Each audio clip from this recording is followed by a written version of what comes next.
Andy the gnome. It's apparently what Mark called me. He called me a little gnome man. Okay, this is my gnome dance. All right, but to get to the guy, please welcome your host and MC, Mr. Mark Sweetman. Hey, shit. Hold on. Is it this shit night? Yeah, okay. There I am. All right. I was trying to put me on and take you off, and then I'd put us on together, but I couldn't because everything always looks different on the screen all the time, so I can't consistently do. You look like a gnome. The noise you hear is my son's strapping up some packages for shipping in the kitchen. No, I said that you look like a gnome because of the beard and the beard, the little red hat. The one colored top that you're wearing. That's kind of gnomish, I think. Although they're usually green, not black. But and the knit cap and the glasses give you a sort of a Santa look. Santa look, gotcha. Well, there's always some discussion whether Santa was a gnome or actually an elf. I thought he was an elf. I thought he was an elf. There's been all right, many of the Nordic world has quite a different version of what Santa is. You know, are the elves and the gnomes are those mythical characters? Is there anything that the gnomes are mythical characters? I'm not sure exactly where they came from, but right. They're considered elves or like some sort of variation of elves. But I found out that Iceland has sort of like a 13 sort of event of different Santas visiting. Iceland does. Iceland does. You know, like that's 13 guys who look like me, but they visit every other day. You know, like 13 days. You know? Iceland's one of our bucket list visits for when we retire. Yeah, and. Ever since Journey to the Center of the Earth, we have to go to Iceland. You know. Yeah, I know they got so many splits in the earth there that were either water or fire or something comes out. Yeah, I was reading some things. They have this like where they bake bread in the dirt because it's so hot. I can believe it. They call it volcanic bread or whatever. You know. All right. Well, how was your week this week? My week. Was relatively pain-free. Had you been experiencing pain before that, or was it just your Santa gig that was so painful?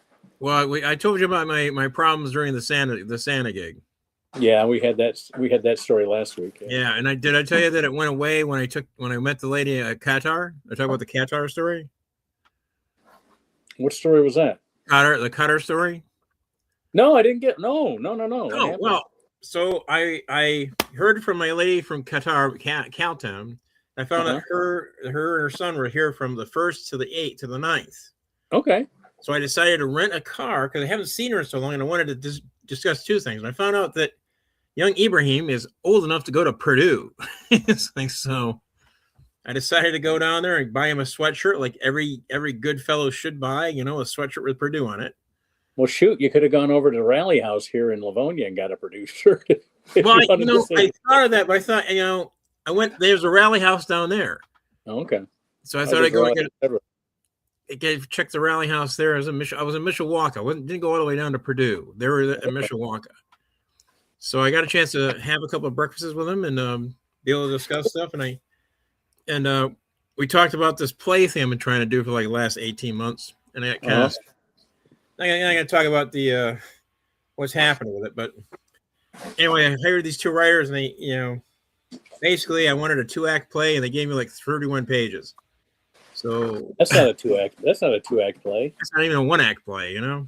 Well, anyway, it's barely an infomercial. Can't get any more out of them. It's just kind of like I made a lot of mistakes as a producer. Made a lot of mistakes. Yeah. Well, one, I believed in human good nature. They'll do it. Oh, sure, I'll give you all the money. Just I know you'll do it. I mean, they got to be good for it, right? They're going to be right. Good for it. They'll be good. Do it. You'll be nice. You look nice. You're the nicest people I know. Okay. Anyway. Yeah. So and you're good people, but how do I know? You told me so. That's how I know. You told me so. Yeah. So I didn't. I made the mistake of not doing the half first and then half later when it's done. I forgot to do that. I just you do that with any contract. You do that with any contractor. Yeah, I just trusted him too much. I was an idiot, and I'll say idiot across my head. But anyway, I had a chance to talk to Calton because this is like based. There's a story of her short stories were being turned into a play. So I talked to her about we're going to try something different, make it like an autobiographical play. Oh, that's cool. Where what we're going to do is basically I'm going to take how we met and all the stories we had with each other, like taking them on these trips, these strange trips, and then meeting the kid, actually telling the kid I was Santa Claus in Ann Arbor, and then finding out he was actually going to go to where I was being Santa Claus, like in DC. I told the mother didn't tell him, but so I'm out there in DC. I already told him I was Santa Claus, and I'm working with a kid, and I hear this scream of this young kid, Ibrahim, going like, "No!" I told you I was Santa Claus. Come on, kid. We think I'd lie to you about this?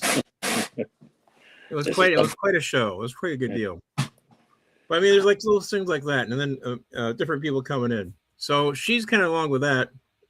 We'll introduce like 4 of her stories.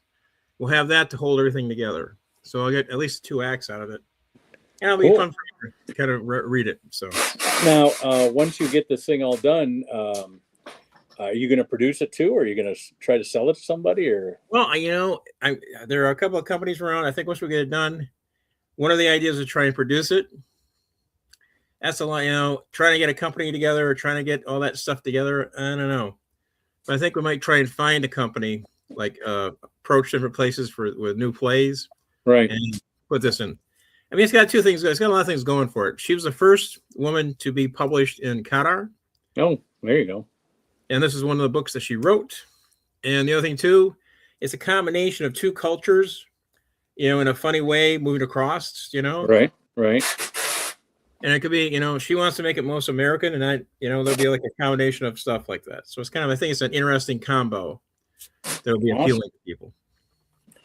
Well, good. We look forward to watching the progress. Maybe we should do a little regular segment on that, and give it a name, and then like do like because I still want to start doing like pre-recorded pieces that we edit down and like set contained pieces.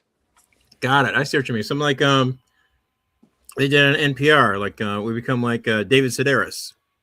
Yeah, exactly. And just love David Sedaris. Yeah, tell the story that way. And do just essays. Do essays. That's what we're talking about. Essays. Yep. All right. I can write an essay about what happened. All right. Well, we've already spent 8.5 minutes out here, so let's. Wow. Sorry. That's okay. That's okay. That was my fault. I was encouraging you to come along like that. All so right. let's get Susan out here, because we start off every show with her poem. Exactly. She has a wonderful poem, I'm sure. You did last week talk about it a little bit, your play last week, or maybe it was the week before, but cool. But you paid them for a script, and they give you scripts. So contracts complete. You're just not happy with. Well, there's his idea of a 2-act play and their idea of a 2-act play. So if you paid them money and they gave you nothing, that would be a breach of contract. Yeah, but I found I made 2 mistakes. I let them pass the due date, like and then by doing that, I made it allowable that they could wait. They could go forever. So. Yeah. Well, it still sounds like it's going to be an interesting story of some kind. Yeah. Hey, lot in the news this week, like every week. Do you want your poem? Do you want to bring Jason out? Do you want to bring him out before you do your poem? I can do that. I'm okay with you putting all of us on screen when I do the poem. I tell you that every week. You always make me solo, and I don't need to be solo. All right, thank you, Susan. I like being in the penalty box, but it's nice to come out every now and then. I agree. You look like you're in the penalty box. Well, it's just me and Hans here. That's chicken. That's chicken coop wiring. That's right. I mean, talk about playwrights. Maybe Andy can get a hold of him and do something like Springtime for Hitler Part 2 or something. I don't know. Talked about elves, and you didn't bring us out. I think leprechauns are in there. Yeah, brownies worked with the cobblers. Mm-hmm. Making shoes in the middle of the night, doing little good deeds. ABC, always the cobblers. Mean the enforcers. I don't know. So I don't know about gnomes and elves and leprechauns and brownies and how they're all related, but it's a weird world. I think they all come from different countries. I think that's the deal, How about a reboot of The Invaders as a stage play? What's that? The Invaders as a stage play.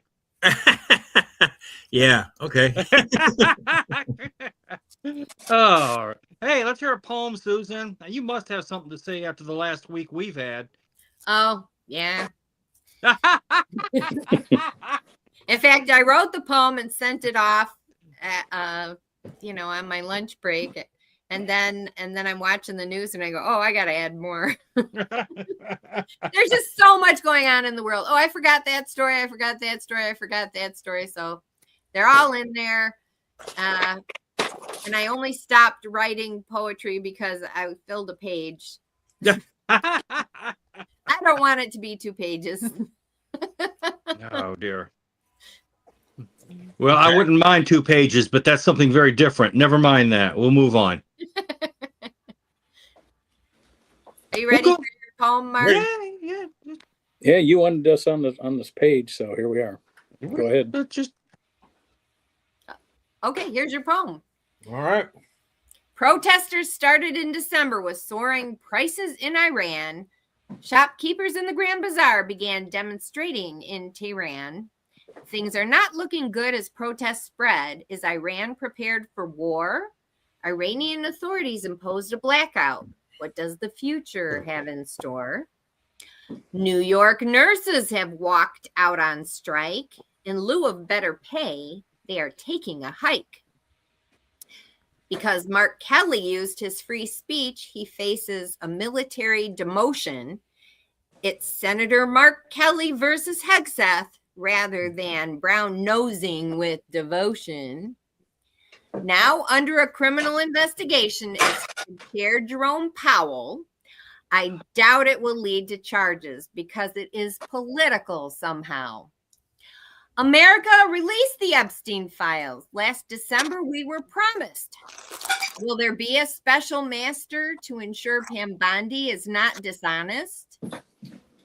Are they agitators? Need to know because the woman, she is dead. An ICE agent in Minneapolis put a bullet in her head. Are they rioters or peaceful protesters? We really need to know. Regardless, is ICE permitted to execute a lethal blow? Government restrictions must be narrow. And here is our plight. Peaceful assembly is allowed. It is a First Amendment right. Do we let federal agents kill us for trying to drive away? For Renee Good and others like her, may justice prevail one day. We're off to a rough start. Trump is up to his old tricks. So welcome to mid-January 2026. Wow. And that's your... Well, I can't believe it's been... That shooting in Minneapolis happened after last week's show? It was Wednesday. Oh, wow. Seems like that's been going on forever. I know. My kind of forever.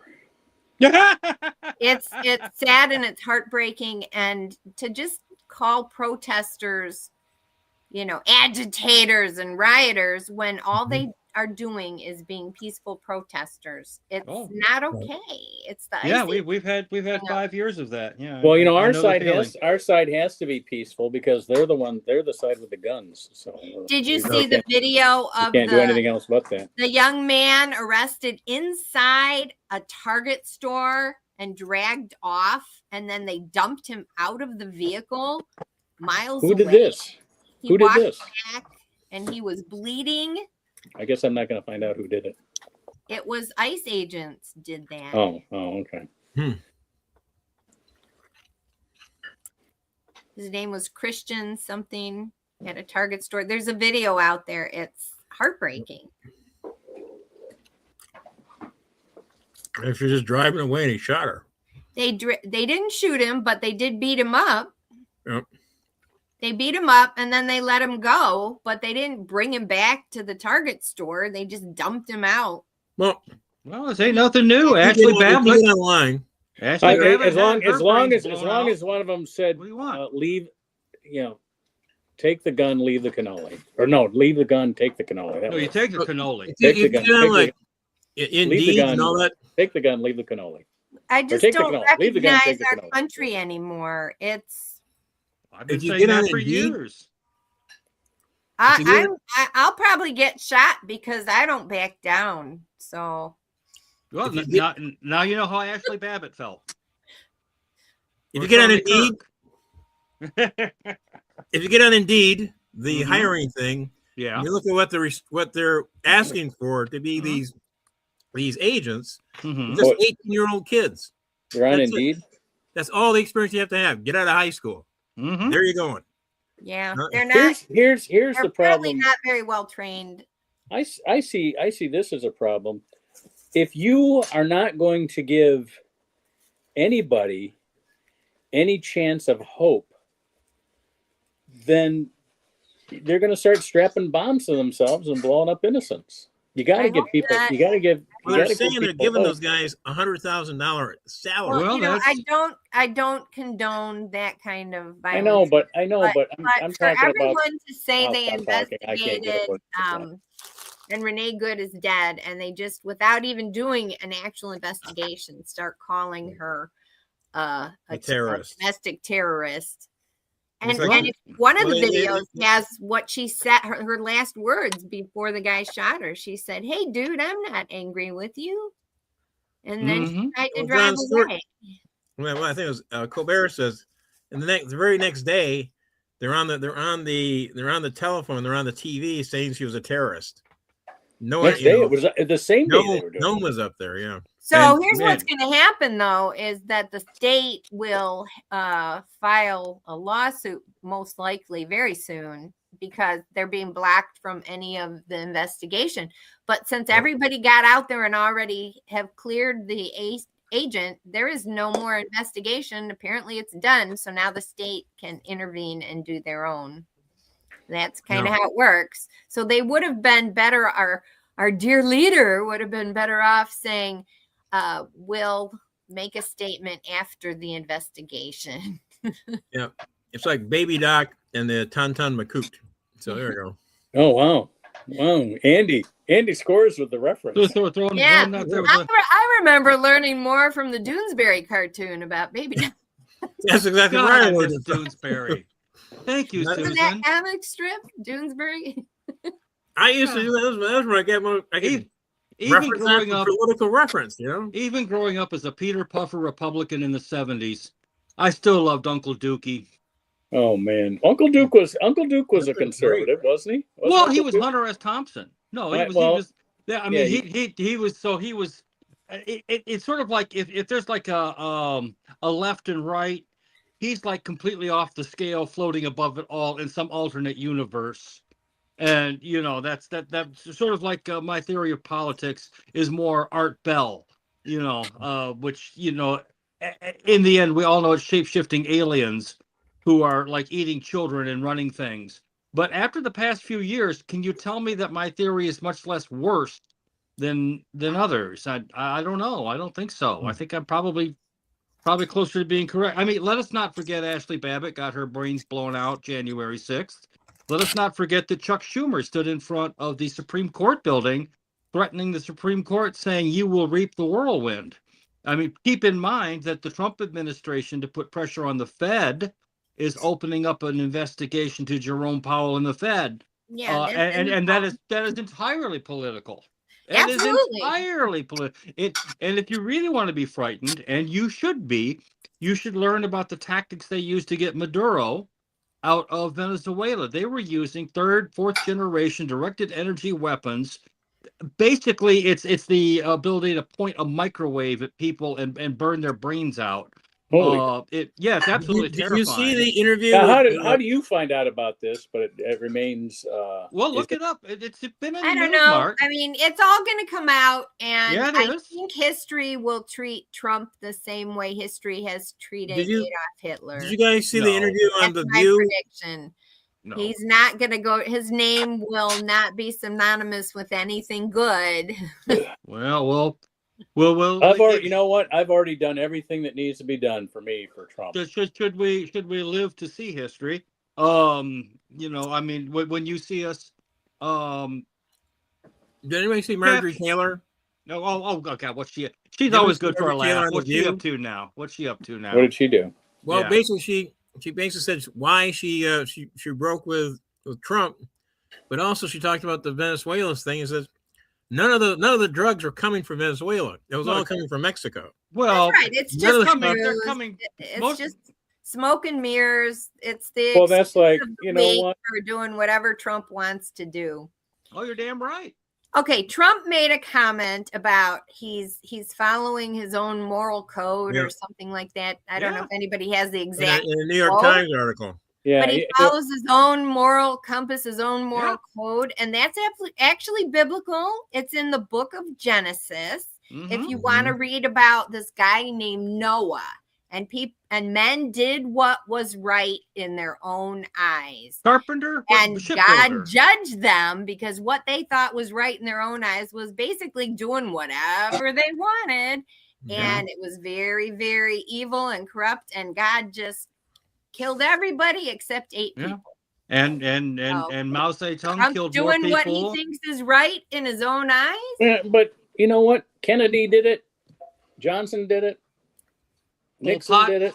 But did they necessarily have Carter did it. The same lack of moral compass that Mr. Trump seems to have? Actually, Susan, if you look at Apocalypse Now, I think you get a deeper insight. And I'm being dead serious here. When Marlon Brando does his speech where he talks about how they come into the village where the children have all been mutilated, and he's very upset. And then he realizes that the moral clarity of the men, these were not monsters. These had moral clarity to do this sort of thing. Give me a division of such men, and our problems here will soon be over. They were convinced of the rectitude of their decisions that allowed them to do the most horrific things. Heinrich Himmler, in an address to the upper echelons of the SS, said that we are going to have to go in and we're going to have to kill the Jews. And no one's ever going to pat us on the back for it. But what we know because we know it's right. And he was trying to establish the SS, the Schutzstaffel, as a moral order commiserate with the Jesuits. Yep, men do what's right in their own eyes, and God will judge. Well, you'd like to think Heinrich Himmler dies chewing on a cyanide cartridge and evading justice. Pol Pot dies in his own bed. Mao Zedong, who kills more people than Hitler and Stalin combined, dies in his own bed. I don't know. I mean, I'm gonna throw out the old Italian. He got strung up. Well, he did. So did Hitler. They got strung up. Well, Mussolini. You're also talking about the communists. And talking about Nazi. Let's. I mean, was it Muammar Gaddafi who also got? Right now we need happy talk. Yeah. We need to cue that Judy Garland talk singing. About things you like to do. You've got to have a dream And if I think you don't have a dream, Enough. how you gonna make a folks, dream? I'd rather hear Judy Garland's Judgment Day song. God, I miss Judy Garland. Me too. I miss Sam. Oh. I want Sam here. God damn it. Sam would, we would have, none of us would have been able to speak, but Sam would have been monopolizing things for the last 20 minutes. Yeah, and that's true. And it would have been fun to, and no against it, I love the poem, Susan. That's right. I'm just saying, you know how Sam would bring it. You know what I mean? You know, He Sam was riding on his back. You couldn't bring up your own stuff. You had to ride on his back the whole time. Sammy loved the poem too. He was, yeah, he was one of my biggest cheerleaders. Yes, he would have. But in all seriousness, the thing that disturbs me the most is when I hear about the sort of methods and the means by which they went after Maduro. Remember, these are things that are now being perfected and have been used. And if you think that they're never going to be used again, you're crazy. This will become the modus operandi. And also, a lot of times, people use the end justifies the means philosophy, and that's wrong as well. Mm-hmm. Hey, I gotta go. Thanks for the poem, Susan.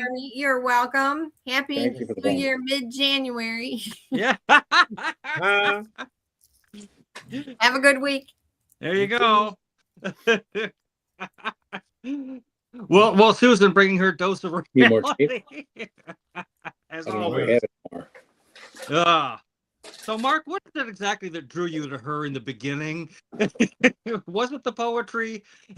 Was it something else? Yeah.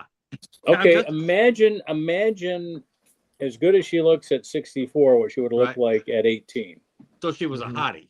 Yeah, basically. Okay, all right, fair answer. It was the 70s. Well, it was the 70s, wasn't it? Or the late 70s? It was the 70s. It was the late 70s, but it was the 70s. Okay, it was somebody like that, and you could talk to her afterwards. You know what I mean? She was, was very beautiful, but she had a mind. Yeah. You know? Oh, yeah. Well, and women back in the day did. Here's how opposite we were. It was one of the things that, I don't know if I was attracted to it or if it was just like, I felt like she needed me because she would worry so much about her grades. And I didn't go to college to get grades. I went to college to learn something. Yeah. And so, and I think that's kind of held true. These 44 years or whatever it's been, you know what I mean? Or 43 years. Well, actually, I've been 45 for how long we've known each other. But anyway. No one's counting at this point. Not really. You passed the benchmark. It's nobody's watching. One of my favorite stories was when we lived out in Los Angeles, and we all of a sudden there's these lights that are crossing, right? Like they do those what do they call it? Searchlights. You know what I mean? You'd always see them for like openings. In Hollywood, you see them. In Hollywood, you see them at Grauman's Chinese Theater for a premiere for a film or something like that. But here in the Midwest, you'd only see them for like the openings for a car dealership or something. You know what I mean? Right. Where they're trying to draw attention to it and everything. And we're driving along and we're seeing these, and she goes, "Oh, look! I wonder what's going on there." I go, "Well, let's go find out." And I pulled off the freeway and we go in, and I look over to her. She's like, she goes, "Oh no, they're happy tears." She goes, "My dad would never do that." I said, I go, and I said, my dad would come home from work because he had all boys, right? Yeah. He would come home from work. Get in the car, kids. There's a fire down the street. Let's go. Get in the car. Get in the car.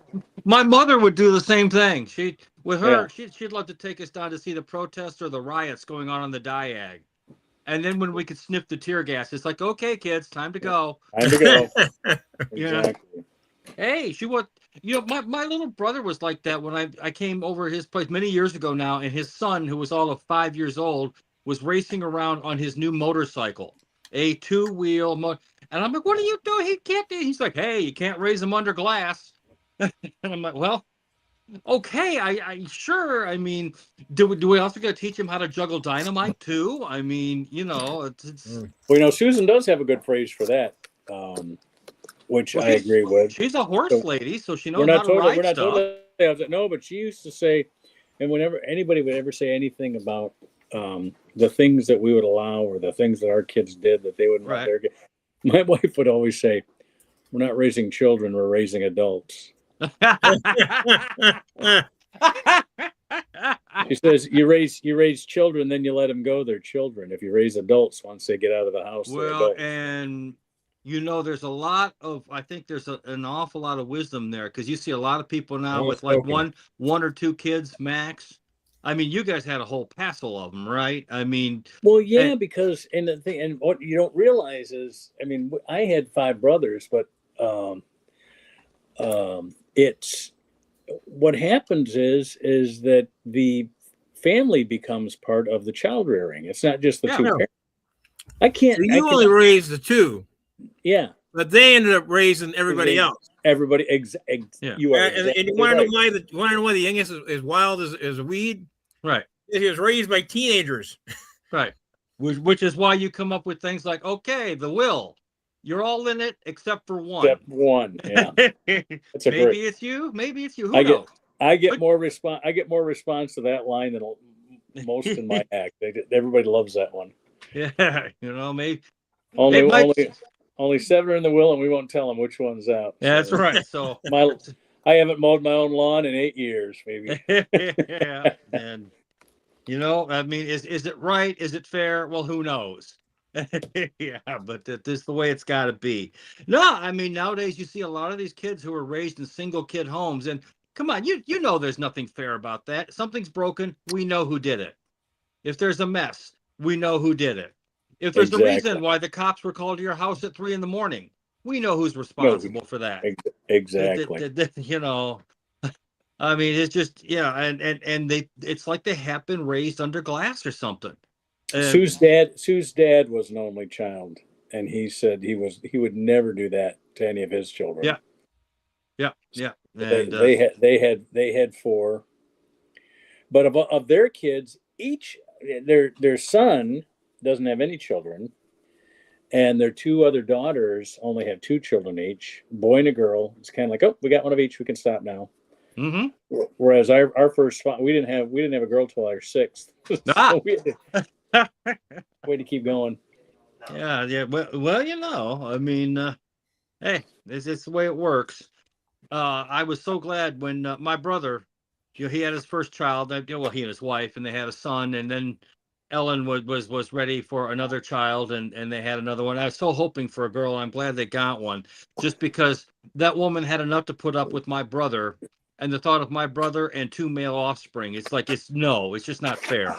She needs another girl in there to kind of be on her side, if you know what I mean. It's sort of that mother-daughter thing. I mean, I might dress up like a girl, but that doesn't mean I know what it's like to be one. Well,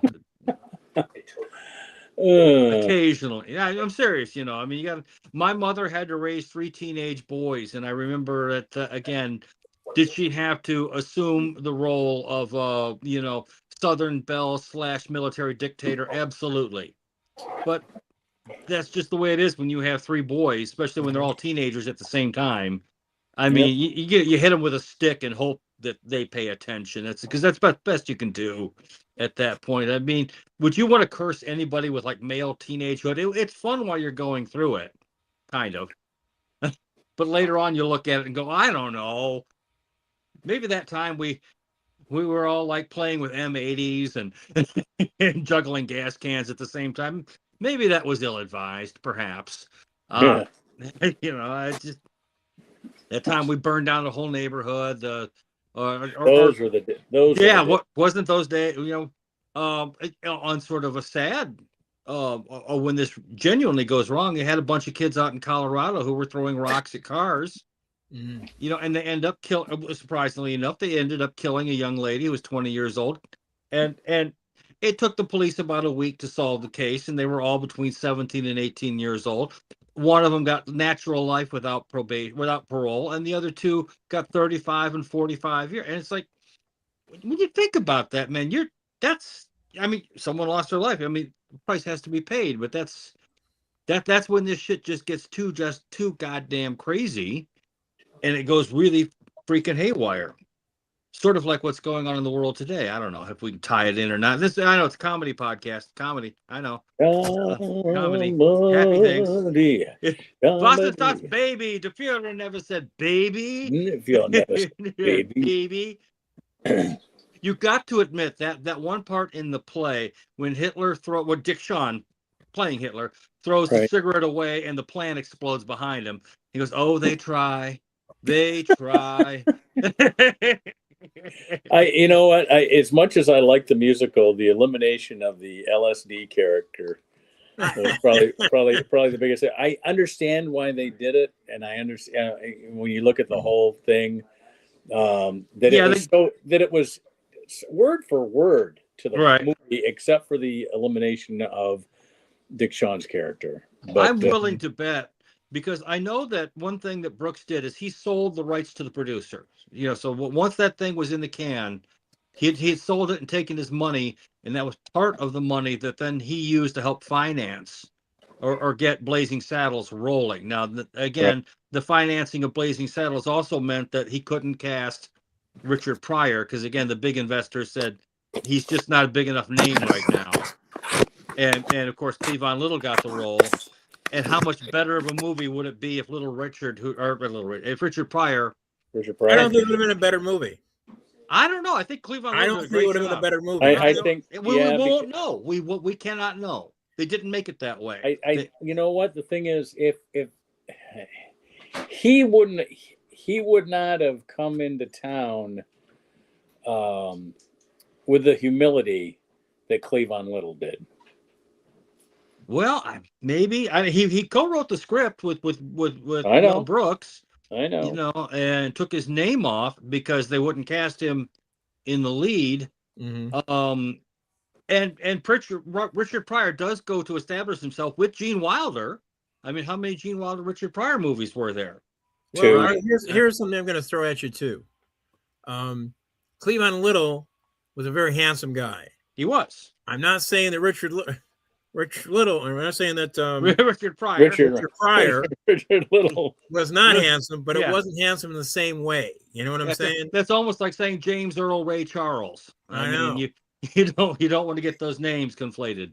No, you're right. And again, they made the movie the way they made the movie, and the movie's about as perfect as you can get, right? I mean, it is. But you are kind of left with a sense of what if, maybe. Well, imagine Red Fox as the lead. I don't think Red Fox would have done it, but he'd have been great. But I'm saying, it'd have been fun to have him in that movie somewhere. I'd love to see him in there as the preacher, and no one pays any attention to the fact that he's black.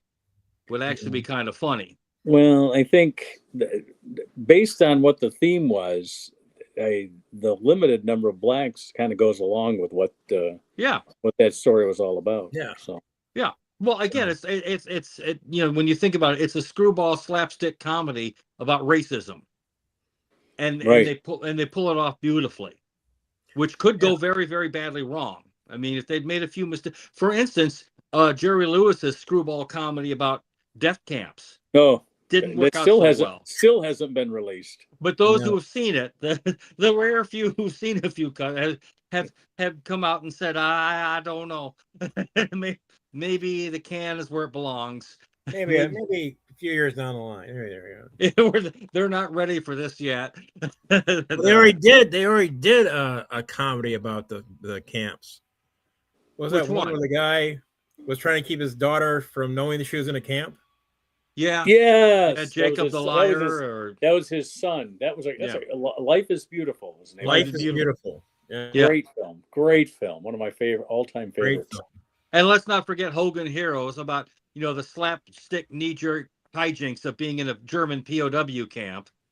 Well, that's separate from what was there, Without Hogan's Heroes, no Godfather. Yeah. There you go. Think about it. No Hogan's Heroes, no God. Oh my God. No Godfather. We didn't have Hogan's Heroes, there'd be no Godfather. There we go. Yes. Which goes to show we have to pay for our sins sometimes a little ahead of schedule, right? I mean, I still have Richard Pryor talking about the mafia, and he talks about the Godfather movie, the part where Hagen is there with Sal, and they're taking Sal away. He's like, come on, for old time's sake. And Tom's like, no, can't do it, Sal. That's the. There's some hard people. I like I say, I've been going through sort of the Richard Pryor archives on YouTube, and it's easy to forget just how freaking good this guy was back in the day, and what an amazing stand-up comedian the man was. Oh yeah, he was a great comedian. Yeah. Yes, but I mean, he was a damn good actor too. I mean, what Lady Sings the Blues, when he plays a fairly tragic character. Mm-hmm. And who ends up getting he doesn't have but maybe 10, 15 lines in that movie. Yeah. And Lady Sings the Blues was a big damn film. If memory serves, you guys helped me out with this. Wasn't that a film that was backed by Berry Gordy? Yep. Was he? That was. I don't know if it was a Motown film, but it was. It was a Motown film, and Motown didn't do too many films. Suzanne DePass was the head of Motown Films when all those were being made.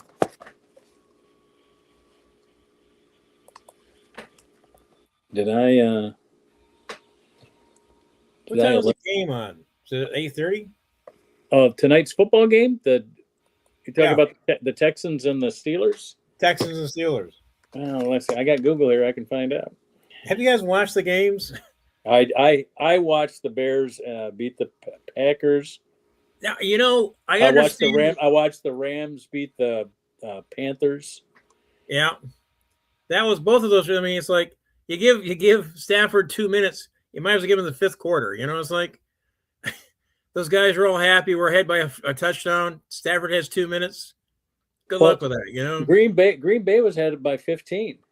I know, and it's like I'm going like, and in a couple of games, the Packers, they had a kicker that missed a couple, and the Ravens had a kicker that missed a couple. Yeah, well, what I kind of liked was I realized where Dan Campbell got the 4th and 1 from. He got it from the head coach of the Chicago Bears, and it's he put him in the hole by 21 points with 4th and 1 every time they got the 4th and 1, and they missed it. It's like, come on, no wonder they've been coming back in like 2 minutes in the back. I mean, it's like those guys. They did that all. They did that all season. I guess they had like 7. I know. It's like I'm now realizing that the guy put them in the hole all the time because he's doing 4 and 1.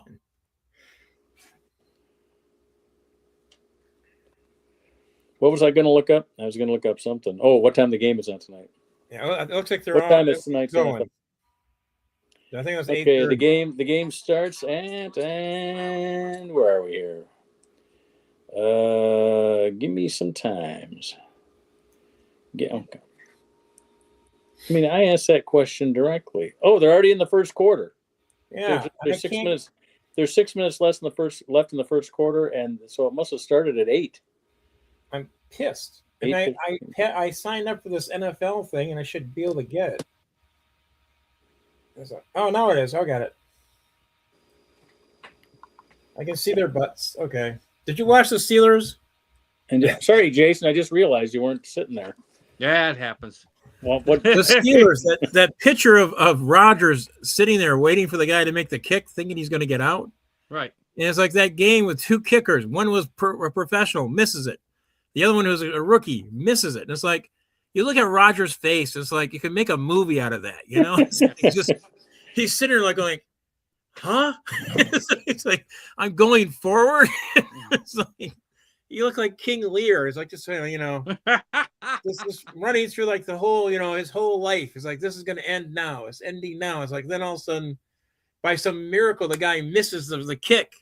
It's like, we're going forward. It's like, I mean, yeah. The existentialism in that whole moment there is just worthy of an entire movie, No, I remember. Do you guys remember Rick Meir? He was a quarterback, came out of Notre Dame. He was the big hot stuff for a couple of years. Well, his star had sort of ebbed, and he was in the final couple of years where he's standing on the sidelines with a tablet because you're getting paid $500,000 a year to be the third stringer and call in signals, and the opening quarterback gets out, the second stringer gets injured, and Rick Meir, in the twilight of his career, is informed that he has to go in and actually play, and the look of dread on his face was like, "What do you mean? I'm only making $500,000. I hold a clipboard. What do you mean? I hold a clipboard in one hand and a walker in the other. I have to go out there with a mobility cane, and you got a statue has more mobility in the backfield than Rick Meir had at that point. You know, this so did you go out there and lead him to a victory? Yeah, this is before. No, he got the living daylights kicked out of him, and that was just in. And he retired at the end of that season because he had to start like 2 more games. And it's like, what do you mean I have to start 2 more games? Look, it's over. It's done. Okay, sign the check. I'm just. What do you want from me? Isn't that why you hired Mr. Superstar over there? No, you know, they're wheeling him out to the line in his chair, and you know, it's like back when we had green cards with door-to-door assist, Andy. I mean, it's pretty much the same thing. Only the senior citizen was expected to get behind the line and do something with the ball and not get run over and killed. You know, so hey, is your dream, and I respect this a lot, of not doing Uber anymore come true yet? Have you been able to pull that off? Because have you been able to pull off the dream escape from Uber? Because not yet. That sounds like a great name for a film, though, doesn't it? Oh my God, you have no idea, Mark. You have no idea the sort of indentured. No, that's not fair to indentured servitude to compare it to Uber, because at least after indentured servitude, you got like being a sharecropper, you know? Yeah, you at least you got a couple barrels of corn seed and a few acres to work. I mean, they weren't expecting you to live, but if you were 1 out of 7 that did, okay, fine. You know, whereas Uber, it's sort of, well, like in Logan's Run when they go on carousel to renew. You know, I mean, only here we don't have the pomp and grandeur. It's like, no, fire the app up again, loser. No, this is for Susan if she's still watching, because she always fantastic. So this is my grape juice and this is my sparkling water. I have to go and get my my physical to be able to get my bus driving license. Yes. That'll be my escape. Yeah, I know exactly what you mean, and so it looks like bubbly. Yeah, it looks like I want to say a black and tan. Did anyone remember black and tans? Oh yeah. Black and tan looks like a Guinness, you know? Yeah, exactly. I mean, I haven't been able to drink in quite some time, but I've encouraged others for years. I mean, it's like we never did an actual black and tan because we never had the actual the secondary beer. What was that? Yeah. There's also the what's the one the Boilermaker? Remember that one where you take didn't Helen Hayes drink one of those in airport in the lounge? Oh, it's a Boilermaker. She drops the whiskey inside the beer. And then God, who didn't love Helen Hayes and who was the British? I don't think it was Helen Hayes, but it was somebody very famous. It was a lady who played Aunt what's her name on Bewitched. It wasn't Agnes her? Moorehead. No, it wasn't Agnes Moorehead. Not Moorehead, but it's the older woman who played Aunt. The one that had the messed up memory. Yeah, Aunt Clara. Yeah, Aunt Clara. Yes, and Aunt Clara did the Boilermaker. and then when she died, of course, they replaced her with Alice Ghostly, who Alice Ghostly as a character actress was absolute. She's in this one movie. I think it was a Burt Reynolds movie where she's sitting there going, "I love all of God's living creatures," and then swats an insect and goes, "Except flies." Because she could be so pitch perfect. You know, that was Cloris Leachman. Remember how versatile Cloris Leachman? I mean, talk about from A to Z and back again in one freaking take. She gets the Academy Award for her speech at the end of Last Picture Show. And Bogdanovich would not let her rehearse. No, you're not because Bogdanovich is what? He's got one film underneath his belt.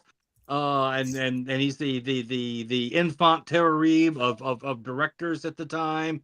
And or did you watch, speaking of Bogdanovich, did you watch the thing with Orson Welles? Not yet. The last movie, Orson.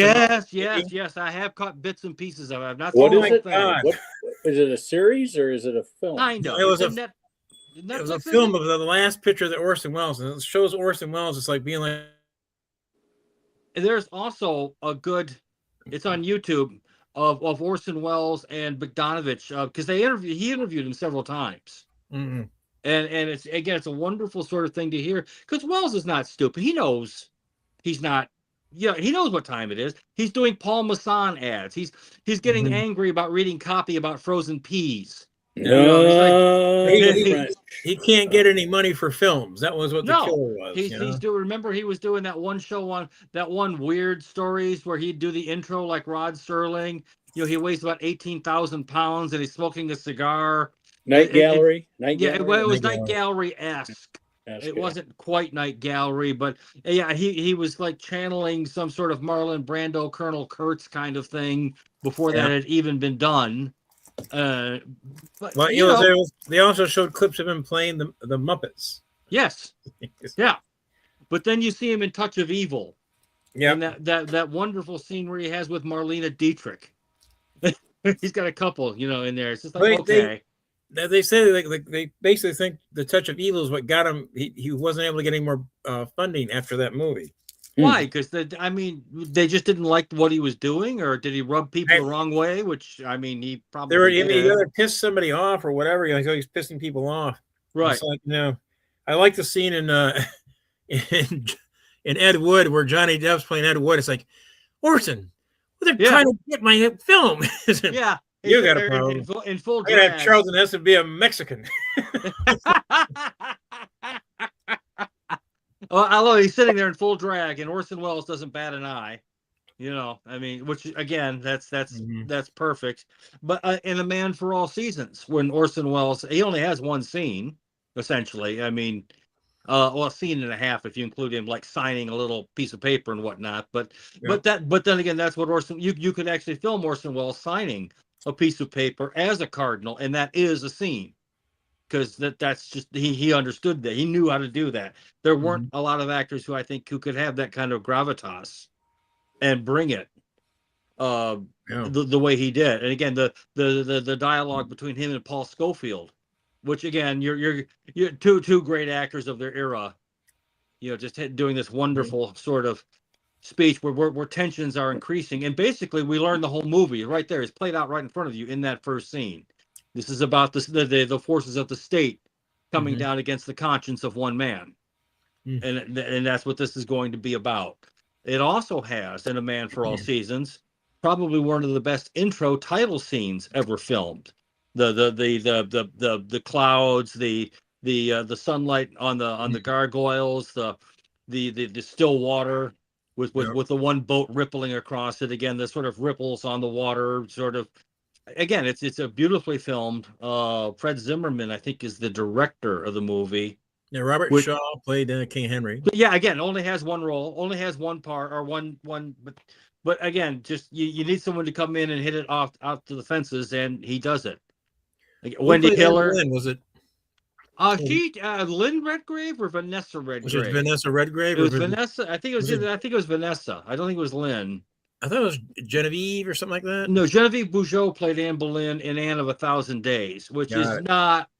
It is not. It does not hold a candle. It's a nice costume drama, but it is not as good as when Wendy Hiller is Mrs. Thomas More, Lady Alice. Again, is wonderful in her particular role, and again, it's one of those movies where what does it and have Blazing Saddles have in common? They're both perfect. They're both perfectly cast. They're both perfectly shot by directors who knew what they wanted and got it.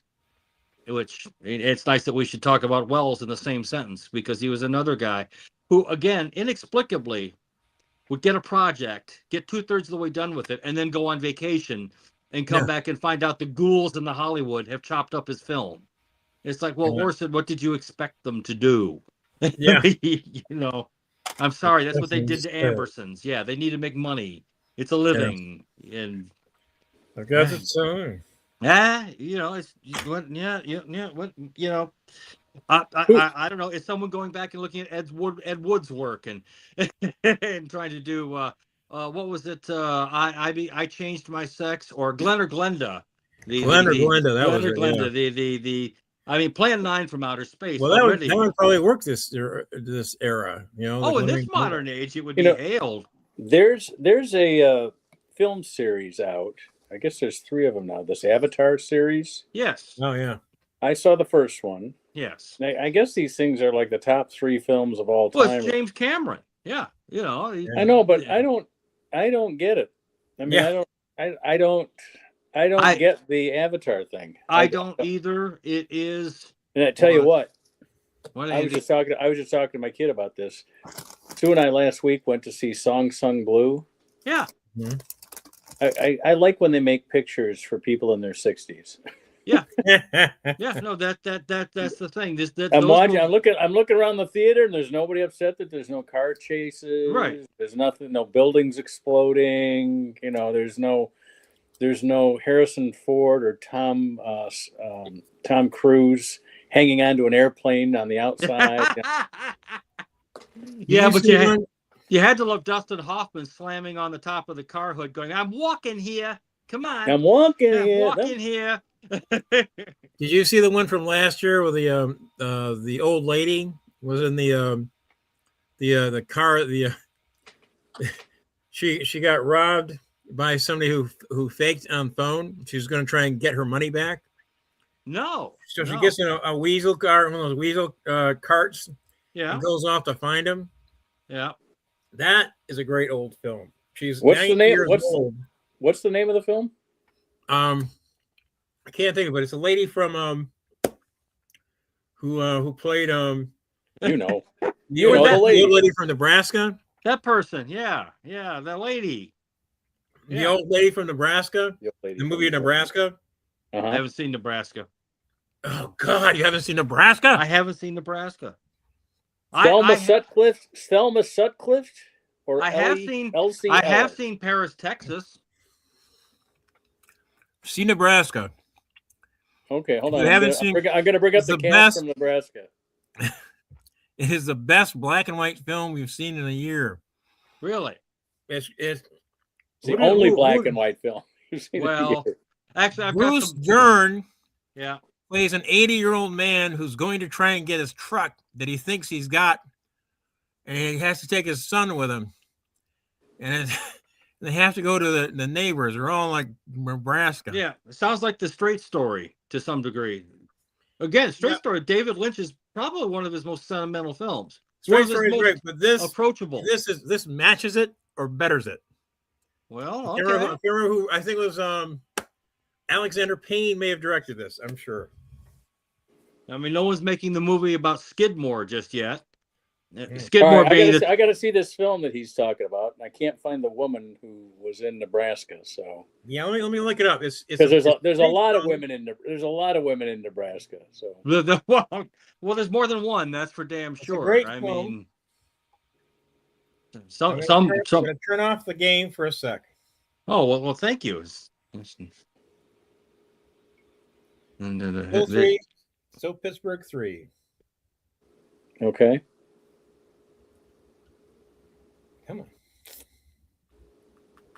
Come on, Daddy wants. So I take it no one's going to make the film, Taylor, about Taylor, Michigan.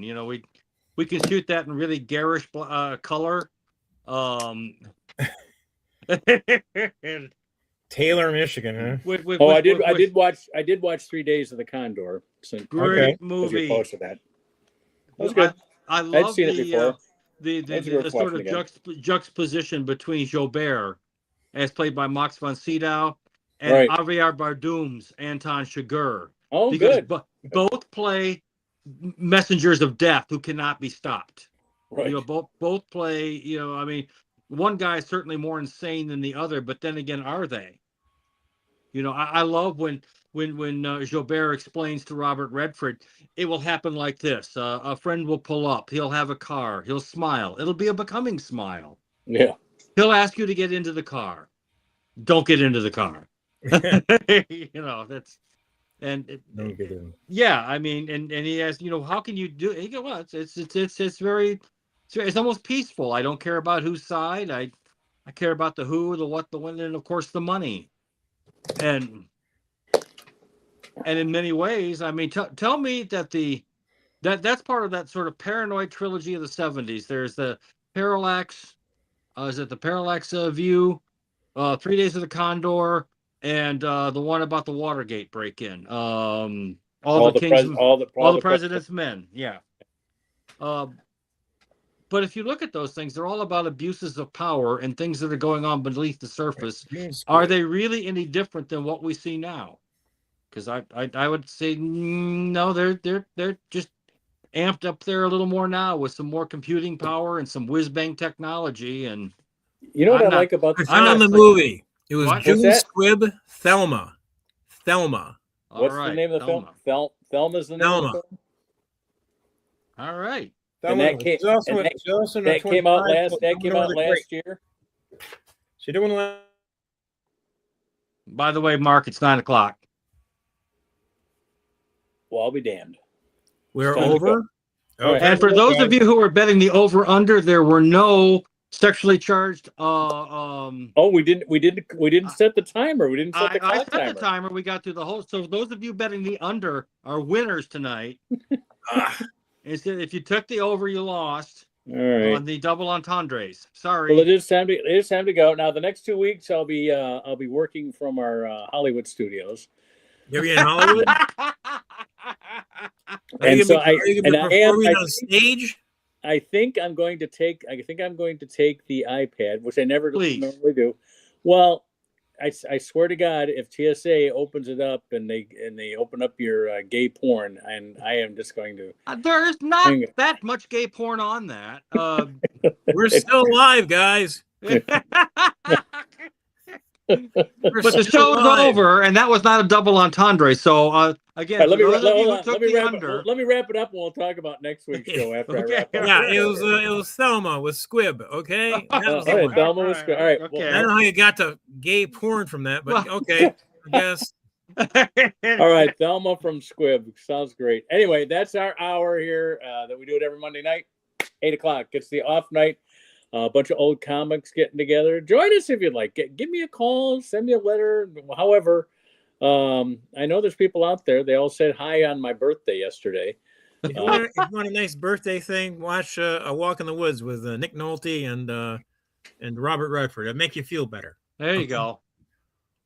Nick Nolte and Robert Redford. I like that. Good film. Anyway, two of my favorite films were in the last year. I saw Song Sung Blue and I saw A Complete Unknown.